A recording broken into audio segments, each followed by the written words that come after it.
Sorry if my narration is a little weird. I just had a mouthful of veggie straws. Should you change your oil?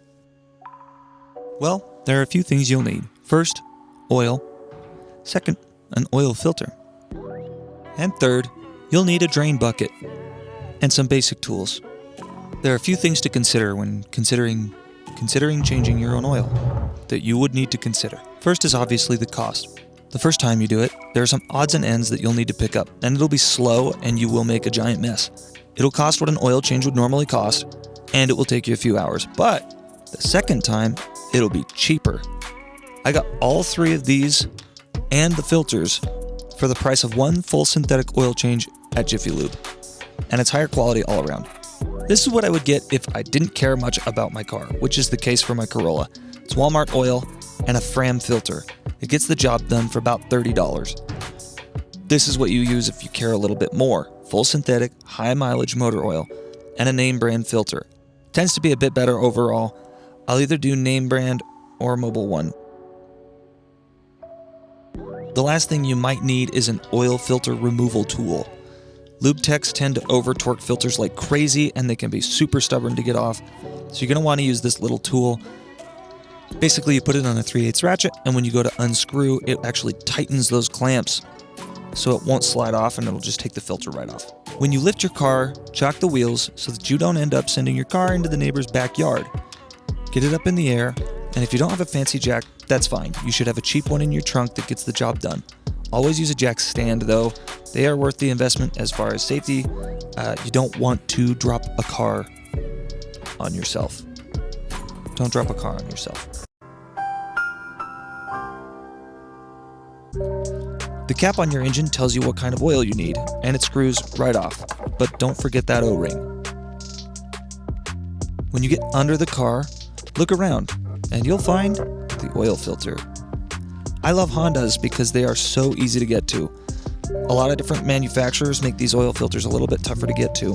Always make sure to unscrew the center of your drain pan so that it's open, and open the valve on the side. If you don't, the oil will overflow and spill everywhere, making a mess about a square meter wide that never comes out of your driveway. Ask me how I know. Another thing, never do this job without quick access to paper towels. Trust me. Once you find the drain plug, it's straightforward. Just pop it off. And just pop it off. Here, hold on. Just pop it off, then loosen it by hand, and be ready for the oil to pour out. Then wait, and wait, and wait. The oil filter just comes off by hand, hopefully, unless it got over-torqued, and then you'll use that tool. But be prepared because oil will dump out of these as well, and it's not usually as clean as it is on the drain plug. That's why you do this second. Wipe it all clean with a paper towel and then wait. And wait.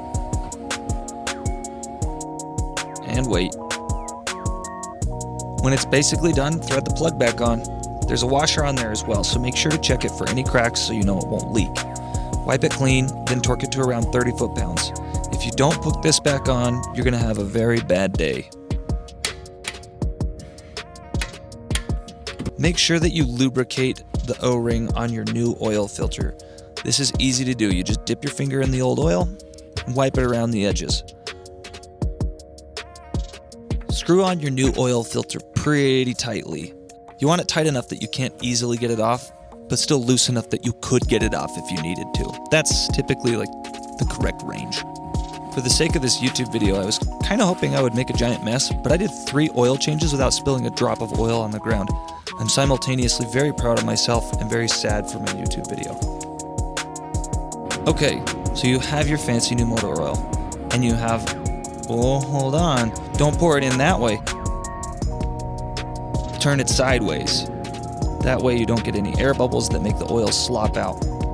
You'll want to have a funnel for this. Make sure you know exactly how much oil your car needs because it might not be exactly 5 quarts, which is what comes in this. In the case of the Fit, it's 3.8 quarts. So you measure where that is on the bottle, and then you make sure you stop at the right place.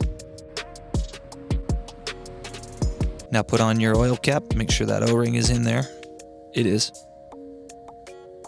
Just screws right back on. Should be pretty obvious when you're done there.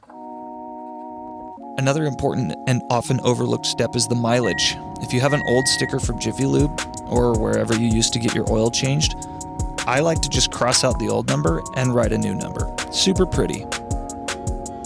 Now just take your oil to AutoZone and let it drip on their counter. And you're pretty much done. So should you change your oil? Well, I don't know.